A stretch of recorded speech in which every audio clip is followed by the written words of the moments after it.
வெங்காடு கிராமத்தில் பிரசித்தி பெற்ற கங்கையம்மன் ஆலய காப்பு கட்டுதல் திருவிழா. கொரோனா போன்ற கொடிய நோய்கள் மீண்டும் தாக்காமல் இருக்கவும் ஊர் மக்கள் செழிக்க முன்னாள் ஊராட்சி மன்ற தலைவர் கிராம மக்களுடன் கும்மி நடனமாடி விமர்சையாக தொடக்கம். காஞ்சிபுரம் மாவட்டம் ஸ்ரீபெரும்புதூர் ஒன்றியத்திற்குட்பட்ட வெங்காடு கிராமத்தில் உலக மக்கள் நன்மை வேண்டியும் கிராமம் செழிக்கவும் ஆண்டுதோறும் கூழ்வார்த்தல் திருவிழா வெகு விமர்சையாக நடைபெறும். இந்த ஆண்டு கங்கையம்மன் ஆலய திருவிழாவை முன்னிட்டு காப்பு கட்டுதல் நிகழ்வு வெகு விமர்சையாக தொடங்கியது.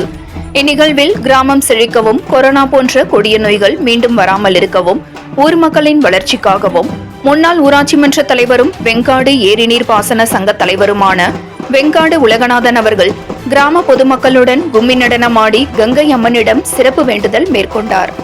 இந்த நிகழ்வில் ஊராட்சி மன்ற தலைவர் அன்னக்கிளி உலகநாதன், துணைத் தலைவர் ஆர் தமிழ்ச்செல்வி, வார்டு உறுப்பினர்கள் மற்றும் திரளான பக்தர்கள் பங்கேற்றனர். தொடர் மக்கள் பணியாற்றி வரும் ஊராட்சி மன்ற தலைவர் அன்னக்கிளி உலகநாதன், வெங்காடு ஏரி நீர்ப்பாசன சங்க தலைவர் வெங்காடு உலகநாதன் ஆகியோருக்கு அப்பகுதி பொதுமக்கள் மற்றும் சமூக ஆர்வலர்கள் பாராட்டுகளும் நன்றிகளும் குவிந்த வண்ணம் உள்ளது.